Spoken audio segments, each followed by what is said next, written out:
Welcome, innovative viewers, to today's episode of Science and Spirituality. Does mood or state of mind affect how our brain perceives the world? Does having a constructive or negative attitude really make a difference? And what do scientists have to say about this? A research team from the Department of Psychology at the University of Toronto, Canada, recently published their findings in the prestigious Journal of Neuroscience on how our emotional states affect our brain's ability, specifically the visual cortex, or part of the brain responsible for detecting simple visual stimuli to perceive the world.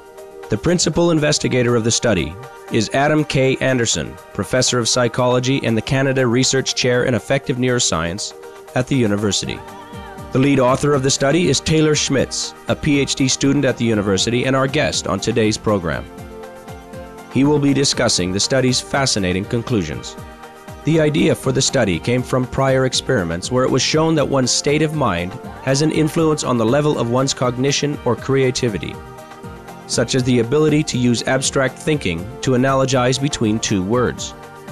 It was found that those with a constructive attitude had a much easier time accomplishing these types of tasks. So we did these studies using behavioral tasks, and what we were interested in this current study is seeing if we could extend our behavioral observations to the level of neural activity and actually observe changes in patterns of neural activity in the brain while people were engaged in positive and negative moods. Taylor now provides details on how the experiment was conducted. What we did is we had a series of undergraduate students that we recruited from the university. And these are healthy, roughly early 20s. It involved basically doing a task where they saw a series of positive, negative, and neutral images, and also a visual spatial task, which I'll get to in a moment. But they just did this task while they were laying in the bore of a scanner, of the MRI scanner. And while they did the task, we measured their brain activity. So that was how we did the study. The emotional reaction of the students to the images shown was also quantified by way of a numerical scale. Well, so we didn't only measure positive affect in terms of neural activity. We also asked the subjects to respond, to self-report how they felt while they were in the scanner. So we would show them images, and they would determine, we would give them a rating scale during which they would rate the positivity of their emotional state on a scale of 1 to 9, with 5 being kind of neutral and 9 being the most positive state that they could be in, and 1 being the most negative state they could be in. After viewing a series of positive, neutral, or negative images, a test was given. We had images of a face stimulus that was presented in the center of the screen in a very small, centrally located area. And the subject had to look at this face and just simply determine whether the face was a male or a female. Now, surrounding the image of the face was an image of a house or a building that was in the periphery. And so the face was sort of superimposed over this. Taylor explains the significance of the images featuring a face together with the house. Now, why did we do these sort of random stimulus categories? The reason is because there's areas in the visual cortex of the brain that process these two types of information, and that they're sort of anatomically dissociable. So there's an area in the brain that processes specifically face information. It's known as the fusiform face area. And there's also another area of the visual cortex that processes, seems to be predisposed to processing place information. This is known as the parahippocampal place area. And so this is in an anatomically distinct location in the visual cortex. And so when you show a person an image of a face and a place at the same time, these areas of the brain will both light up, as it were. However, when you actually focus your attention onto the face stimulus, this causes your brain to actually enhance that information in the visual cortex. So you can consider attention as almost like a spotlight. By examining the activation in these two areas of the visual cortex, it was found that those with negative feelings were less able to fully process the picture, particularly the information beyond the gender of the face, namely the house or place information. In other words, having constructive or positive feelings allowed the brain to grasp the entire image of both the face and the house more easily. And when they were in a negative state, they processed the place information even less compared again to the neutral state. So the attentional spotlight seems to be kind of constraining the search area in negative states of what they're processing. So they're only really processing the faces. By contrast, when they're in a positive state, their attention seems to be somewhat relaxed, as kind of a way of putting it. So they actually encode more of that place information unintentionally. When we return, we will discuss with Taylor Schmitz what these findings mean in practical terms. Please stay tuned to Supreme Master Television.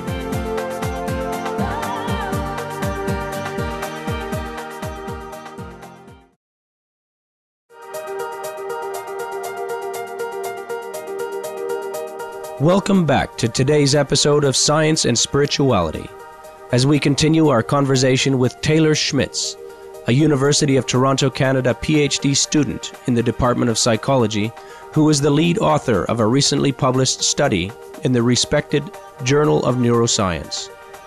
He and his team members examined how our emotional states, specifically positive, neutral, and negative states, impact the brain's visual cortex's ability to perceive the world. The scientists concluded that having a constructive frame of mind allows one to take in more information when one views the world around them, whereas those in a negative state have tunnel vision, or a lesser ability to do the same. How do these findings apply in the real world? In a negative state, where you're more fixated on a narrow area of your visual field, it leaves you less able to integrate other pieces of information in your visual world. And so this is something that can also have negative effects. For instance, if you were navigating through a crowd looking for somebody, that could be an example of where you would want to have more access to the full extent of your visual field.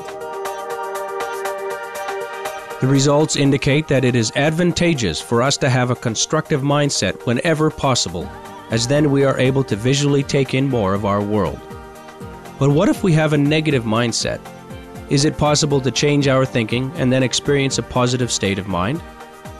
Taylor says a method called reappraisal may be the way for us to get back on the positive side. What we're kind of showing is that the brain facilitates this narrowness, and that's something that really requires a reappraisal of the negative state itself to get out of. So if you're in a negative state, sometimes you just need to force yourself to get into slightly more positive mode of thinking so that you can access other pieces of information that may contextualize that negative event, whether it's the loss of a loved one or just, spilling coffee on yourself.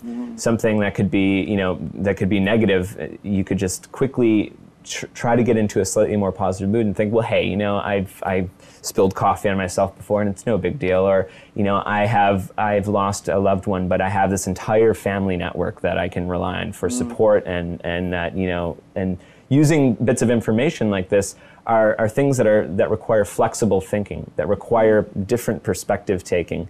And unfortunately, negative moods are not conducive to that mode of information processing. Taylor Schmitz is now repeating the experiment with an older population, namely with those who are 70 to 75 years of age. We're in the midst of collecting data to do this. And one of the interesting findings that's come out of research on older individuals and just emotion across the age spectrum is that older individuals are consistently rate themselves as having more positive affect than younger adults. So in terms of their sort of ratings, subjective ratings of self-satisfaction, they seem to be consistently higher than young adults. Initially, I think we are hypothesizing that because older adults seem to have this positivity bias, so they seem to be just generally more positive, is that they actually might be slightly more impervious to the influences of negative emotion. So it could either mean A, they're just happier, but negative emotions influence them just as much as they do young adults, or it could mean that they're just as happy as young adults, but they're more impervious to the influences of negative information.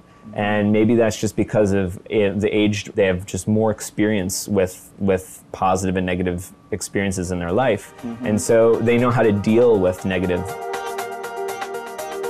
We asked Taylor how the research findings can be applied on a global level.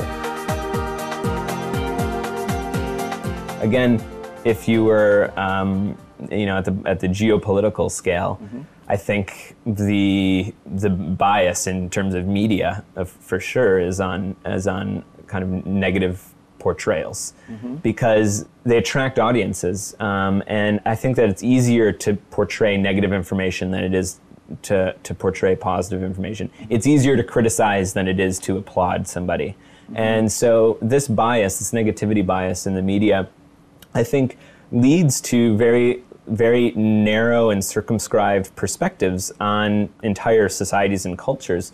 The conflict in the Middle East is portrayed as very one-sided, perspectives on either side of the conflict. Each side has this very narrow perception of the other, even though they're these incredibly rich cultures that have inhabited this area for thousands of years, and have both contributed so much to science and technology, and are these rich cultures, and none of that is appreciated. This is something that I think if the more appreciation we could have for these cultures as beautiful cultures in and of themselves, that we could probably start influencing the way we make some political decisions about how to interact with one another. We appreciate Taylor Schmitz and colleagues for sharing this important research, which demonstrates the power of our thoughts to influence how we see the world around us. Our gratitude goes to Taylor Schmitz in particular for introducing us to this study. Thank you, esteemed viewers, for joining us for today's episode of Science and Spirituality. Coming up next is Words of Wisdom after noteworthy news. May we all live in peace and happiness together.